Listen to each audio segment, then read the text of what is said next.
नमस्कार, स्वामीज किचनमध्ये तुमचं खूप खूप स्वागत आहे।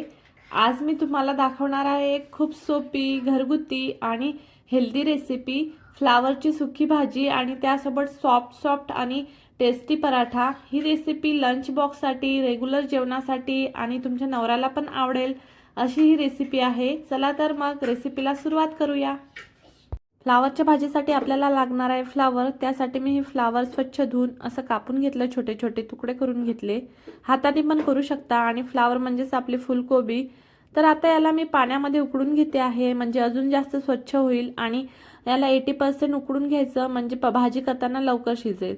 तर इथं बघा, भाजी उकडून घेत असताना याच्यामध्ये मी मीठ आणि हळद घातली आहे। आता याला 80% उकडून घेऊया, तोपर्यंत भाजीची तयारी करूया। त्यासाठी एक मोठा कांदा बारीक कापून घ्यायचा आहे। ही भाजी ऑफिसच्या डब्यासाठी एकदम मस्त आहे।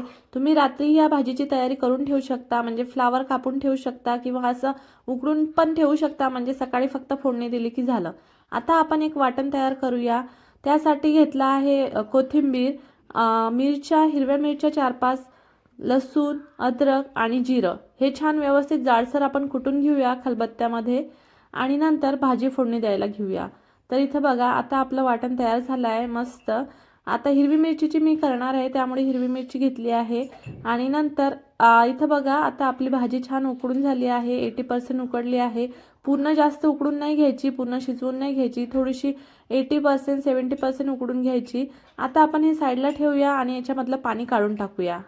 तर आता फोडणी द्यायला घेते आहे भाजी। त्यासाठी एक कढई तापवायला ठेवली, कढईमध्ये 2-4 चमचे तेल घातलं। आता तेल गरम झालं की मोहरी घालायची, मोहरी तडतडली की जिरं घालायचं आणि नंतर आपण कढीपत्त्याची पानं घालणार आहे, काही थोडेसे कढीपत्त्याची पानं घालायचे आणि मिरची, लसूण, अद्रकचं वाटण घालायचं आणि छान परतून घ्यायचं।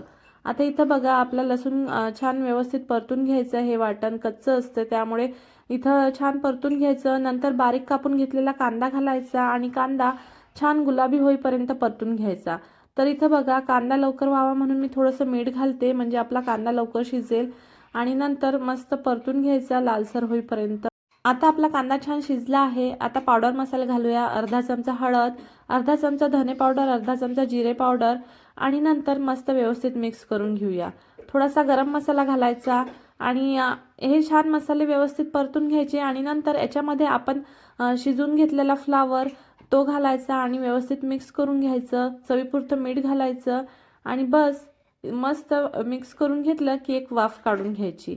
तर इथं बघा, आता मी सर्व भाजी व्यवस्थित मिक्स करून घेतली, चवीपुरतं मीठ घातलं आहे आणि इथे मी एक गोष्ट घालते आहे, ही म्हणजे कस्तुरी मेथी। कस्तुरी मेथी घातल्यामुळे या भाजीला खूप छान टेस्ट येते। आता बघा, भाजीचा मस्त सुगंध यायला लागलाय आणि इथं बघा, भाजीमध्ये ना मी मसाले एकदम खूप कमी बेसिक ठेवले आहेत, कारण फ्लावरची नॅचरल चव जास्त छान लागते आणि भाजी ना छान मीडियम गॅसवर शिजवली की छान चव येते आणि रंग पण छान येतो। लास्टला मस्त कोथिंबीर घालायची आणि बस इथं रेडी आहे आपली मस्त फ्लावरची गरम गरम भाजी। ही भाजी पराठ्यासोबत तर खूप छान लागते। आता आपण लगेच पराठा बनवायला घेऊया। तर इथं बघा, आधीच मी पीठ मळून ठेवलं होतं कणिक। आता पोळीसाठी जसा गोळा घेतो तसा गोळा घ्यायचा आणि याची तेल न लावता पोळी लाटून घ्यायची, कारण आपल्याला पराठा करायचा आहे म्हणून। इथं बघा, आधी मी पोळी लाटून घेतली। आता याला छान तूप लावायचं भरपूर आणि पूर्ण पोळीवर पसरवून घ्यायचं हे तूप आणि नंतर पराठा लाटायला घ्यायचा। हा पराठा ना इतका छान लागतो या भाजीसोबत। तुम्ही ही भाजी गरम गरम पराठा आणि गरम गरम भाजी या पराठ्यासोबत खाल्ली ना तर खरंच खूप छान लागते। एकदा नक्की ट्राय करा ही भाजी आणि हा पराठा पण खूप सॉफ्ट होतो। आता बघा, व्यवस्थित बंद करून घेतलं मी याला आणि मस्त असंच ट्रायंगल शेपमध्येच याला लाटून घेते। तुम्ही गोल पण लाटू शकता, इथं तुम्हाला गोल आवडत असेल तर तुम्ही गोल लाटा, पण मी असंच ट्रायंगलमध्ये लाटला आहे। तर इथं बघा, आता आपला पराठा पण मस्त रेडी होतो आहे। असा मस्त छान पराठा लाटून घेतला की तूप लावून याला छान खरपूस भाजून घ्यायचं, म्हणजे अजून जास्त छान चव येते। तर इथं बघा, आता पराठा लाटून झाला आहे, आपण भाजायला घेऊया। तर तवा गरम झाला की पराठा तव्यावर टाकायचा आणि मस्त दोन्ही बाजूनी लालसर होईपर्यंत थोडासा गोल्डन ब्राऊन भाजून घ्यायचा आणि वरून मस्त तूप टाकायचं भरपूर। खूप छान होतो हा पराठा, एकदम सॉफ्ट। मुलांना तर खूप आवडेल। नक्की तुमच्या मुलांच्या टिफिनला पण देऊन बघा हा असा पराठा बनवून। मुलं नुसतं हा पराठा पण खूप आवडीने खातील। तर इथं ही भाजी आणि हा पराठा खूप छान आहे टिफिनसाठी किंवा साधं जेवण आपलं लंचसाठी, संध्याकाळी तुम्ही डिनरसाठी पण बनवू शकता. तर हा पराठा तुम्ही नक्की ट्राय करा, ही भाजी पण नक्की ट्राय करा. आता बघा मी एक गोल शेपमध्ये पण तुम्हाला बनवून दाखवते. इथं बघा सेम मी तसंच पोळी लाटून घेतली, तूप लावलं आणि आता फक्त मी हा ट्रायंगल शेपमध्ये न लाटता सर्कल शेपमध्ये लाटते, म्हणजेच गोल लाटून घेते आहे. तर बघा सेम प्रोसेस आहे. अजून एक पराठा तुम्हाला बनवून दाखवते आहे. ही भाजी आमच्या घरी सगळ्यांना आवडते, स्पेशली अशा पराठ्यासोबत, आणि सिंपल रेसिपी पण जेवायला बसल्यावर खूप छान लागते. आता बघा आपला हा सेकंड पराठा पण मस्त भाजून घेऊया.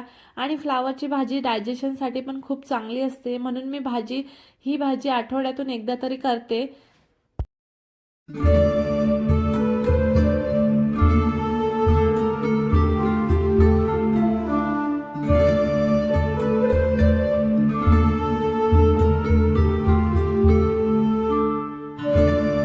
आता आपले दोन्ही पराठे रेडी झाले आहे. आता आपण सर्व करायला घेऊया.